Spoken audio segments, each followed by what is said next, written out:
Hi friends, ಎಲ್ಲರಿಗೂ ನಮಸ್ಕಾರ. ಭವತಾರಿಕೆ ರೆಸಿಪೀಸ್ಗೆ ನಿಮ್ಮೆಲ್ಲರಿಗೂ ಮತ್ತೊಮ್ಮೆ ಪ್ರೀತಿಯ ಸ್ವಾಗತ. ಇವತ್ತು ತುಂಬಾ ಸ್ಪೆಷಲ್ ಆಗಿರುವಂತಹ ಒಂದು ರೆಸಿಪಿ ಜೊತೆಗೆ ಬಂದಿದ್ದೀನಿ. ಅದೇನಪ್ಪ ಅಂತಂದರೆ, ನಮ್ಮ ಕರಾವಳಿಗಳಲ್ಲೆಲ್ಲ ಸುಕ್ಕ ಮಸಾಲ ಮಾಡ್ಕೊಂಡಿರ್ತೀವಿ, ಫ್ರೆಶ್ ಆಗಿರುವಂಥದ್ದು. ಅದನ್ನು ಯೂಸ್ ಮಾಡಿಕೊಂಡು ಮಾಡುವಂತಹ ಸುಕ್ಕ ಇರ್ಬೋದು ಅಥವಾ ಸುಕ್ಕ ಮಸಾಲ ಪೌಡರನ್ನು ಯಾವ ರೀತಿ ಪ್ರಿಪೇರ್ ಮಾಡ್ಕೋಬೋದು ಅನ್ನುವಂಥದ್ದನ್ನು ತೋರಿಸ್ಕೊಡ್ತಾ ಇದ್ದೀನಿ. ಸುಕ್ಕ ಮಾಡ್ಕೊಳ್ಳೋದಕ್ಕೆ ಇಲ್ಲಿ ನಾನು ಶಟ್ಲಿ, ಅಂದರೆ ನಮ್ಮ ಕಡೆಗಳಲ್ಲಿ ಇದನ್ನು ಶಟ್ಲಿ ಅಂತ ಕರೀತಾರೆ. ಸಾಮಾನ್ಯವಾಗಿ ಸೀಗಡಿ ಅಂತ ಏನು ಕರಿತೀವಲ್ವ ಅದನ್ನೇ, ಅಥವಾ ಪ್ರಾನ್ಸ್ ಅಂತ ಏನು ಕರಿತೀವಲ್ವ ಅದೇ ಒಂದು ಶಟ್ಲಿ, ಅಂದರೆ ಸ್ಮಾಲ್ ಸೈಜಲ್ಲಿದೆ. ಅದನ್ನು ಕ್ಲೀನ್ ಮಾಡಿ ಇಟ್ಕೊಂಡಿದ್ದೀನಿ. ಅದ್ರ ಜೊತೆಯಲ್ಲಿ ಒಂದು ಸ್ವಲ್ಪ ಕಳಲೆಯ ಈ ಥರ ಸ್ಲೈಸಸ್ ಕೂಡ ಇದೆ. ಅಂದರೆ ಈಗ ಸೀಸನ್ ಅಲ್ಲ, ಬಟ್ ಇದನ್ನು ಉಪ್ಪಲ್ಲಿ ನೆನೆಸಿಟ್ಬಿಟ್ಟು ಸಂಸ್ಕರಿಸಿ ಇಟ್ಟಂಥದ್ದು. ವರ್ಷಾನುಗಟ್ಟಲೆ ಈ ರೀತಿ ನಾವು ಇದನ್ನು ಸ್ಟೋರ್ ಮಾಡಿ ಇಟ್ಕೋಬಹುದು. ಆ ಕಳಲೆ ಕೂಡ ಇದೆ. ಇವಾಗ ಈ ಕಳಲೆಯನ್ನು ಒಂದು ಪಾತ್ರೆಯಲ್ಲಿ ಹಾಕ್ಕೊಂಡು ಅದು ಮುಳುಗೋವಷ್ಟು ನೀರನ್ನು ಹಾಕ್ಕೋಬೇಕು. ಸ್ವಲ್ಪ ಬೇಯಿಸಿ ನೀರನ್ನು ಚೆಲ್ಕೋಬೇಕು, ಇಲ್ಲಾಂತಂದರೆ ಕಹಿ ಅಂಶ ಇರುತ್ತೆ. ಅದಕ್ಕೋಸ್ಕರ ಇವಾಗ ಬೇಯಿಸ್ಕೊಳ್ತಾ ಇದ್ದೀನಿ. ಕಳಲೆಯನ್ನು ಕ್ಲೀನ್ ಮಾಡ್ಕೊಳ್ಳುವಂಥದ್ದು ತುಂಬಾ ಪ್ರೊಸೆಸರ್ಸ್ ಇದೆ. ಅದನ್ನೆಲ್ಲ ನಾನು ಹಿಂದಿನ ವೀಡಿಯೋಗಳಲ್ಲಿ ಹಾಕಿದ್ದೀನಿ, ಬೇಕು ಅಂತಂದರೆ ನೀವು ಚೆಕ್ ಮಾಡ್ಕೋಬಹುದು. ಇವಾಗ ಮಸಾಲೆಗೆ ಪ್ರಿಪೇರ್ ಮಾಡ್ಕೊಳ್ತಾ ಇದ್ದೀನಿ. ಒಂದು ಬಾಣಲೆಗೆ 8ರಿಂದ 10 ಬ್ಯಾಡಗಿ ಮೆಣಸಿನ್ಕಾಯಿಗಳನ್ನ ತೊಗೊಂಡಿದ್ದೀನಿ. ಖಾರ ಕೂಡ ಇದೆ, ಹಾಗೆ ಕಲರ್ ಕೂಡ ತುಂಬಾ ಚೆನ್ನಾಗಿರುತ್ತೆ ಇದರಿಂದ. ನೀವು ಬೇಕಿದ್ರೆ ಖಾರಕ್ಕೆ ಇನ್ನು ಗಿಡ್ಡ ಮೆಣಸು ಏನು ಬರುತ್ತಲ್ವ ಅದನ್ನು ಕೂಡ ಆ್ಯಡ್ ಮಾಡ್ಕೋಬಹುದು. ಎಣ್ಣೆಯನ್ನು ಹಾಕ್ಕೊಳ್ಳದೆ ಈ ರೀತಿ ಚೆನ್ನಾಗಿ ಇದನ್ನು ಡ್ರೈ ರೋಸ್ಟ್ ಮಾಡ್ಕೋಬೇಕು.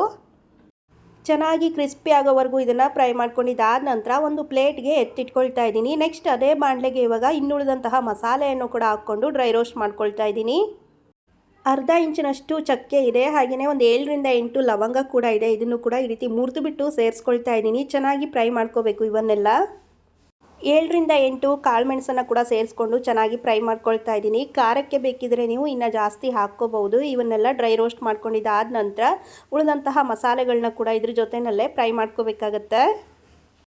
ನೆಕ್ಸ್ಟ್ ಇದೇ ಪ್ಯಾನ್ಗೆ ಇವಾಗ ನಾನು 2 ಟೇಬಲ್ ಸ್ಪೂನ್ ಆಗುವಷ್ಟು ಧನಿಯಾ ಬೀಜವನ್ನು ಹಾಕ್ಕೊಳ್ತಾ ಇದ್ದೀನಿ. ನಮ್ಮ ಕಡೆಗಳಲ್ಲಿ ಧನಿಯಾವನ್ನು ಕೊತ್ತಂಬರಿ ಕಾಳು ಅಂತ ಕರಿತೀವಿ. ಕೊತ್ತಂಬರಿ ಕಾಳಿನ ಜೊತೆಯಲ್ಲಿ ಒಂದು ಅರ್ಧ ಟೇಬಲ್ ಸ್ಪೂನ್ ಆಗುವಷ್ಟು ಸೋಂಪು ಕಾಳು, ಹಾಗೆ 1/4 ಟೇಬಲ್ ಸ್ಪೂನ್ ಆಗುವಷ್ಟು ಜೀರಿಗೆಯನ್ನು ಕೂಡ ಸೇರಿಸ್ಕೊಂಡು ಇವಾಗ ಚೆನ್ನಾಗಿ ಫ್ರೈ ಮಾಡ್ಕೊಳ್ತಾ ಇದ್ದೀನಿ. ಧನಿಯಾ, ಸೋಂಪು ಕಾಳು ಹಾಗೆ ಜೀರಿಗೆ ಎಲ್ಲ ಚೆನ್ನಾಗಿ ಘಮ ಬಿಟ್ಕೊಳ್ಳೋವರೆಗೂ ಫ್ರೈ ಮಾಡ್ಕೊಂಡಿದ್ದಾದ ನಂತರ ಒಂದು 4ರಿಂದ 5 ಮೆಂತ್ಯ ಕಾಳುಗಳನ್ನ ಕೂಡ ಸೇರಿಸ್ಕೊಂಡು ಚೆನ್ನಾಗಿ ಫ್ರೈ ಮಾಡ್ಕೊಳ್ತಾ ಇದ್ದೀನಿ.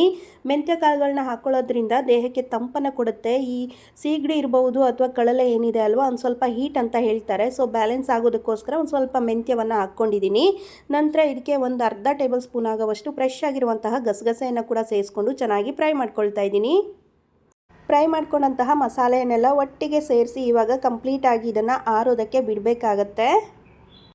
ಇದ್ರ ಜೊತೆಯಲ್ಲಿ ಒಂದು 5ರಿಂದ 6 ಎಸಳು ಬೆಳ್ಳುಳ್ಳಿಯನ್ನು ಕೂಡ ಸಿಪ್ಪೆ ಸಮೇತ ಸೇರಿಸ್ಕೊಂಡು ಇವಾಗ ಫ್ರೈ ಮಾಡ್ಕೊಳ್ತಾ ಇದ್ದೀನಿ. ತುಂಬ ದಿನ ಇದನ್ನು ಸ್ಟೋರ್ ಮಾಡಿ ಇಟ್ಕೊಳ್ಳೋ ಆಗಿದ್ದರೆ ಬೆಳ್ಳುಳ್ಳಿಯನ್ನು ಸ್ವಲ್ಪ ಫ್ರೈ ಮಾಡಿ ಹಾಕ್ಕೊಂಡ್ರೆ ತುಂಬಾ ಘಮ ಚೆನ್ನಾಗಿರುತ್ತೆ. ಇಲ್ಲ ಫ್ರೆಶ್ ಆಗಿ ಇವಾಗಲೇ ಯೂಸ್ ಮಾಡ್ಕೊಳ್ತೀವಿ ಅನ್ನೋ ಹಾಗಿದ್ರೆ ಜಸ್ಟ್ ಹಾಗೇ ಅದನ್ನು ರುಬ್ಬವಾಗ ಹಾಕ್ಕೊಂಡ್ರೂ ಚೆನ್ನಾಗೇ ಇರುತ್ತೆ.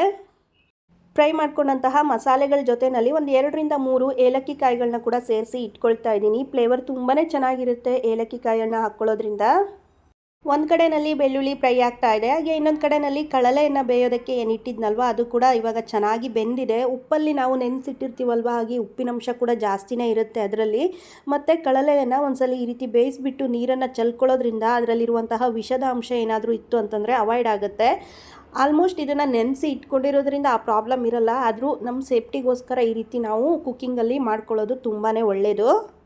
ಬೆಳ್ಳುಳ್ಳಿ ಕೂಡ ಇವಾಗ ಚೆನ್ನಾಗಿ ಫ್ರೈ ಆಯ್ತಲ್ವ, ಇದನ್ನು ಕೂಡ ಇದೇ ಮಸಾಲೆ ಜೊತೆಯಲ್ಲಿ ಸೇರಿಸಿ ಇಟ್ಕೊಳ್ತಾ ಇದ್ದೀನಿ. ಇನ್ನೊಂದು ಕಡೆಯಲ್ಲಿ ಕಳಲೆ ಕೂಡ ಸಾಫ್ಟಾಗಿ ಬೆಂದಿತ್ತು. ಇದನ್ನು ಇವಾಗ ಮತ್ತೆ ಫಿಲ್ಟ್ರ್ ಮಾಡಿ ತೊಗೊಳ್ತಾ ಇದ್ದೀನಿ. ಅಂದರೆ ನೀರನ್ನೆಲ್ಲ ಬಸಿದ್ಬಿಟ್ಟು ಕೇವಲ ಕಳಲೆಯನ್ನಷ್ಟೇ ತೊಗೊಳ್ತೀನಿ ಅಡುಗೆಗೆ. ಫ್ರೈ ಮಾಡಿ ಇಟ್ಕೊಂಡಂತಹ ಮಸಾಲೆ ಎಲ್ಲ ಕಂಪ್ಲೀಟಾಗಿ ತಣ್ಣಗಾಗಿತ್ತು. ಇದನ್ನು ಇವಾಗ ಒಂದು ಮಿಕ್ಸಿ ಜಾರ್ಗೆ ಹಾಕ್ಕೊಳ್ತಾ ಇದ್ದೀನಿ. ತುಂಬ ಚೆನ್ನಾಗಿ, ಎಷ್ಟು ಚೆನ್ನಾಗಿ ಸಾಧ್ಯನೋ ಅಷ್ಟು ಚೆನ್ನಾಗಿ ಪೌಡರ್ ಮಾಡ್ಕೊಳ್ಳಿ. ಹಾಗೆಯೇ ಒಂದು ಸ್ವಲ್ಪ ತರಿಯಾಗಿದ್ರೇ ಚೆನ್ನಾಗಿ ಅನಿಸುತ್ತೆ. ಚಿಕನ್ ಸುಕ್ಕ ಇರ್ಬೋದು ಅಥವಾ ಈ ಥರ ಶಟ್ಲಿ ಅಥವಾ ಕ್ರ್ಯಾಬ್ಗೆಲ್ಲ ನಾವು ಏನು ಸುಕ್ಕ ಮಸಾಲ ರೆಡಿ ಮಾಡ್ಕೊಳ್ತೀವಲ್ವ ಅದು ಸ್ವಲ್ಪ ತರಿ ಇದ್ದರೆ ಚೆನ್ನಾಗಿ ಅನಿಸುತ್ತೆ. ಹಾಗೆಯೇ ಒಂದು ಸ್ವಲ್ಪ ಉಪ್ಪನ್ನು ಕೂಡ ಆ್ಯಡ್ ಮಾಡ್ಕೊಳ್ತಾ ಇದ್ದೀನಿ. ಇದ್ರ ಜೊತೆಯಲ್ಲಿ ನೀವು ಬೇಕಿದ್ದರೆ ಹುಣಸೆ ಹುಳಿಯನ್ನು ಕೂಡ ಆ್ಯಡ್ ಮಾಡಿಕೊಂಡು ಪೌಡರ್ ಮಾಡ್ಕೋಬಹುದು. ನಾನಿಲ್ಲಿ ಯಾವುದೇ ಒಂದು ಸುಕ್ಕ ಮಾಡ್ಕೊಳ್ಳೋವಾಗ ಫ್ರೆಶ್ ಆಗಿರುವಂತಹ ಹುಣಸೆ ಹಣ್ಣಿನ ರಸವನ್ನು ಯೂಸ್ ಮಾಡ್ಕೊಳ್ತೀನಿ. ಹಾಗಾಗಿ ಇಲ್ಲಿ ಸಪ್ರೇಟಾಗಿ ಹಾಕ್ಕೊಂಡಿಲ್ಲ. ನೀವು ಬೇಕು ಅಂತಂದರೆ ಆ್ಯಡ್ ಮಾಡ್ಕೋಬೋದು.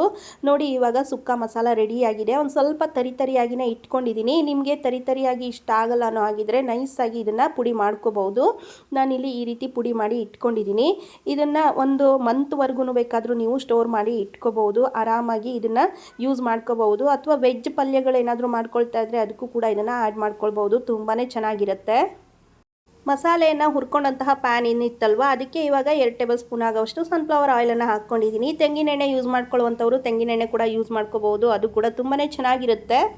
ಒಗ್ಗರಣೆಗೆ ಇಲ್ಲಿ ಈ ರೀತಿ ಈರುಳ್ಳಿಯನ್ನು ಉದ್ದುದ್ದಕ್ಕೆ ಸೀಳಿ ಕಟ್ ಮಾಡಿ ತೊಗೊಂಡಿದ್ದೀನಿ. ಸುಕ್ಕಕ್ಕೆಲ್ಲ ಈ ರೀತಿ ಕಟ್ ಮಾಡಿಕೊಂಡ್ರೆ ನೋಡೋದಕ್ಕೂ ಚೆನ್ನಾಗಿ ಅನಿಸುತ್ತೆ, ತಿನ್ನೋದಕ್ಕೂ ಕೂಡ ಟೇಸ್ಟಿಯಾಗಿರುತ್ತೆ. ಸೊ ಈರುಳ್ಳಿಯನ್ನೆಲ್ಲ ಒಂದು ಸ್ವಲ್ಪ ಕೈಯಿಂದ ಈ ಥರ ಕ್ರಷ್ ಮಾಡಿಕೊಂಡು ಹಾಕ್ಕೊಂಡ್ರೆ ಬಿಡಿ ಬಿಡಿ ಆಗುತ್ತೆ. ಎಲ್ಲಾದರೂ ಒಂದಕ್ಕೊಂದು ಸೇರ್ಕೊಂಡಿರುತ್ತಲ್ವ, ಆ ಈರುಳ್ಳಿಗಳೆಲ್ಲ ಬಿಡಿ ಬಿಡಿ ಆಗುತ್ತೆ. ಈ ರೀತಿ ಹಾಕ್ಕೊಂಡು ಸ್ವಲ್ಪ ಉಪ್ಪು ಮತ್ತು ಅರಿಶಿಣದ ಪುಡಿಯನ್ನು ಆ್ಯಡ್ ಮಾಡಿಕೊಂಡು ಇವಾಗ ಇದನ್ನು ಚೆನ್ನಾಗಿ ಫ್ರೈ ಮಾಡ್ಕೋಬೇಕು.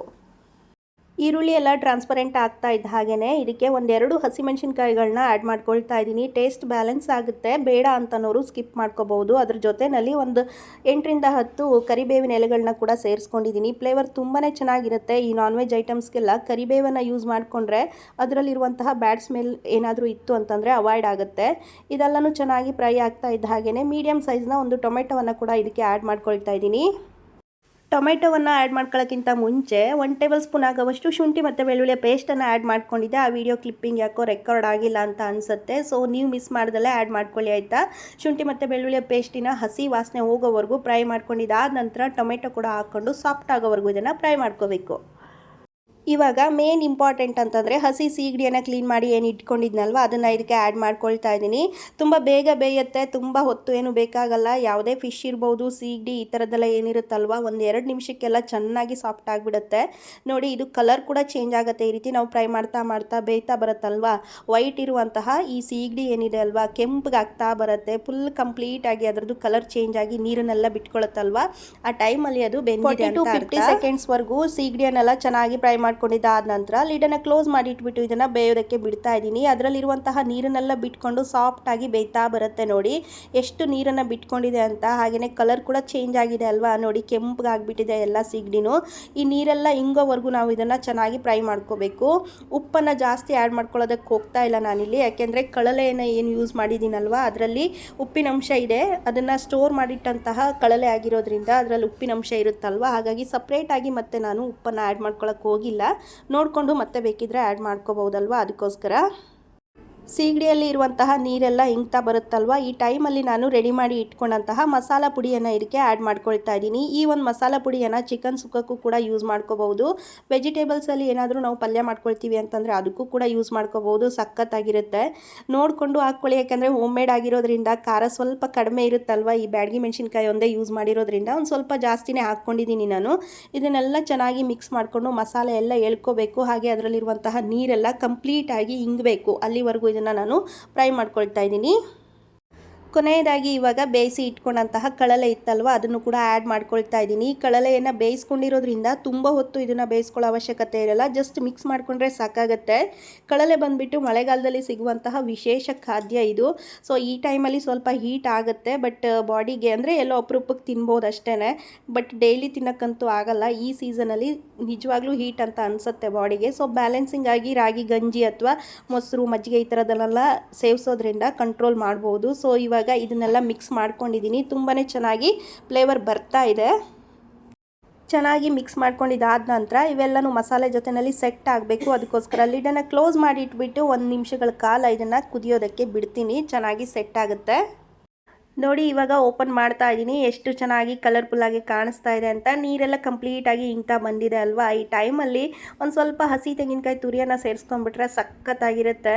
ನಮ್ಮ ಕಡೆಗಳಲ್ಲಿ ಯಾವುದೇ ಅಡುಗೆ ಆದ್ರೂ ಕೂಡ ತೆಂಗಿನಕಾಯಿ ಇಲ್ಲದೇ ಕಂಪ್ಲೀಟ್ ಆಗೋದೇ ಇಲ್ಲ. ಸೊ ನಾವು ಕೊನೆಯಲ್ಲಿ ಒಂದು ಸ್ವಲ್ಪ ತೆಂಗಿನಕಾಯಿನ ಹಾಕ್ಕೊಳ್ತೀವಿ. ಸೇಮ್ ಇದೇ ಇಂಗ್ರೀಡಿಯೆಂಟ್ಸನ್ನು ಯೂಸ್ ಮಾಡಿಕೊಂಡು ಮರುವಾಯಿ ಅಂತ ಏನು ಬರುತ್ತಲ್ವ, ಬಳಚು ಅಂತ ಏನು ಕರಿತೀವೋ, ನಮ್ಮ ಉತ್ತರ ಕನ್ನಡದಲ್ಲಿ ಬಳಚು ಅಂತೀವಿ, ಮಂಗಳೂರು ಕಡೆಗಳಲ್ಲೆಲ್ಲ ಮರುವಾಯಿ ಅಂತ ಏನು ಕರೀತಾರಲ್ವ ಅದನ್ನು ಯೂಸ್ ಮಾಡಿಕೊಂಡು ಕೂಡ ಕಳಲೆ ಜೊತೆಯಲ್ಲಿ ಕಾಂಬಿನೇಷನ್ ಆಗಿ ಈ ಥರ ಒಂದು ಸುಕ್ಕವನ್ನು ಪ್ರಿಪೇರ್ ಮಾಡ್ಕೋಬಹುದು. ತುಂಬಾ ಚೆನ್ನಾಗಿರುತ್ತೆ. ಬಿಸಿ ಅನ್ನದ ಜೊತೆಯಲ್ಲಿ ಸೈಡ್ ಡಿಶ್ ಆಗಿದ್ದರೆ ರೊಟ್ಟಿ ಚಪಾತಿ ಅಥವಾ ದೋಸೆಗಂತೂ ಒಂದು ಒಳ್ಳೆ ಕಾಂಬಿನೇಷನ್ ಅಂತಲೇ ಹೇಳ್ಬೋದು. ತುಂಬ ಹೆಲ್ದಿಯಾಗಿ ಅಷ್ಟೇ ಮನೆಯಲ್ಲಿ ಇರುವಂತಹ ಇಂಗ್ರೀಡಿಯೆಂಟ್ಸನ್ನು ಯೂಸ್ ಮಾಡಿಕೊಂಡು ಈಸಿಯಾಗಿ ಪ್ರಿಪೇರ್ ಮಾಡ್ಕೋಬಹುದಲ್ವ. ಕಂಪ್ಲೀಟ್ ಆಗಿದೆ ಇವಾಗ ನೋಡಿ ಸುಕ್ಕ ಎಲ್ಲ. ಕೊನೆಯಲ್ಲಿ ಒಂದು ಸ್ವಲ್ಪ ಕೊತ್ತಂಬರಿ ಸೊಪ್ಪನ್ನು ಆ್ಯಡ್ ಮಾಡ್ಕೊಂಡ್ಬಿಟ್ರೆ ಫ್ಲೇವರು ಚೆನ್ನಾಗಿರುತ್ತೆ, ನೋಡೋದಕ್ಕೂ ಕೂಡ ಕಲರ್ಫುಲ್ಲಾಗಿ ಕಾಣಿಸುತ್ತೆ. ಸಿಂಪಲ್ ಆ್ಯಂಡ್ ಈಸಿ ಆಗಿರುವಂತಹ ಕಳಲೆ ಚಟ್ಲಿ ಸುಕ್ಕ, ಹಾಗೆಯೇ ಅದ್ರ ಜೊತೆಗೆ ಮಸಾಲ ಪುಡಿಯನ್ನು ಹೇಗೆ ತಯಾರು ಮಾಡೋದು ಅನ್ನುವಂಥದ್ದನ್ನು ನೋಡ್ಕೊಂಡ್ರಿ ಅಲ್ವಾ. ವಿಡಿಯೋ ಇಷ್ಟ ಆಯಿತು ಅಂತಂದರೆ ಖಂಡಿತ ಲೈಕ್ ಕಮೆಂಟ್ ಶೇರ್ ಮಾಡೋದನ್ನು ಮರಿಬೇಡಿ. ಹೊಸದಾಗಿ ಯಾರಾದರೂ ವಿಡಿಯೋವನ್ನು ನೋಡ್ತಾ ಇದ್ದರೆ ಚಾನಲ್ಗೆ ಸಬ್ಸ್ಕ್ರೈಬ್ ಮಾಡ್ಕೊಳ್ಳಿ. ಫೇಸ್ಬುಕ್ಕಲ್ಲಿ ನೋಡ್ತಾ ಇರುವಂಥವ್ರು ಪೇಜನ್ನು ಫಾಲೋ ಮಾಡಿ. ಮತ್ತೆ ಇಂಥದ್ದೇ ಹೆಲ್ದಿ ರೆಸಿಪಿ ಜೊತೆಗೆ ನೆಕ್ಸ್ಟ್ ವಿಡಿಯೋದಲ್ಲಿ ಭೇಟಿ ಆಗ್ತೀನಿ. ಅಲ್ಲಿವರೆಗೂ ಎಲ್ರಿಗೂ ಪ್ರೀತಿಯ ನಮಸ್ಕಾರ. Take care and bye bye.